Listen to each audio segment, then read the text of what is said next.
Fight Chronicles MMA, exploring the mastery beyond the mayhem. Sean O'Malley. Can anybody tell me why this rainbow haired douche is getting a title shot in the first place? This isn't a long reigning champion who has an insane resume and lost his belt after an incredible run. Dude had one defense against Cheeto, who was undeserving of the title shot anyway, then lost to Mirab in a fight that wasn't close. Bro lost 4-1, went and had a surgery and has come back to an immediate title fight. Jan deserves it way more than Sean. He's won two in a row and looked really good against Figgy.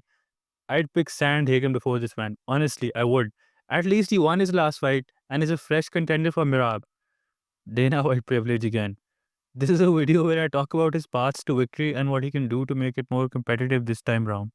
That being said, I do hope he gets his ass kicked again. Anyways, let's delve into the specifics. The first point that I want to make here is that Mirab does have a major striking deficiency that O'Malley can exploit.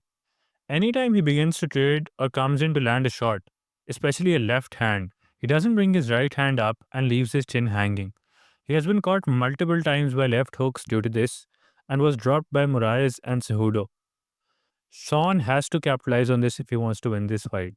He should feint and use his movement to lure Mirab into exchanges and then immediately counter as soon as his chin is exposed. He cannot be as reactionary and flustered as he was in the first fight. Crossing the void is his only option. This brings me to the next point. Sean needs to increase his output this time round. He threw way too less in the first fight. Over 25 minutes, this guy had 47 significant strikes landed on Mirab. That's less than 2 significant strikes per minute. Even if you remove the 10 minutes of control time Mirab had, it's still only 3.1 significant strikes. Compare this to his UFC career average of 6.7. I recognize that he has to be wary of the takedown threat and so throw less, but that does not mean that he basically stops striking for extended periods of time, especially when the striking exchanges are his only real pathway to victory. Even Derek Lewis and Shamil Gaziev throw more than 2 significant strikes per minute. 47 significant strikes over 5 rounds. Bro fought like he was paid by the minute and was trying to collect overtime. A major problem here was that he was throwing in ones instead of focusing on combos. And Mirab recognized this fairly quickly and began to predict his patterns and time the takedowns and level changes according to them. The body kick dynamic. O'Malley did well to pull away here in the first fight and should do so again in the rematch. He had a 23-4 body shots advantage and even hurt Mirab with a front kick down the middle in round 5. He should add teeps and diversify his shot selection to the body as much as he can. He was quite predictable with the jab to the body last time round and would be better served if he kept Mirab guessing and on his heels. A combination of jabs, teeps, hooks, and side kicks mixed in with the occasional need to discourage the takedown could help keep Mirab at bay. This way, he can control the void and decide when to cross it without the Georgian always threatening a level change. It could also help his defense, which really suffered in the first fight, as he simply was not able to muster enough damage consistently for Mirab to respect the danger that he could offer.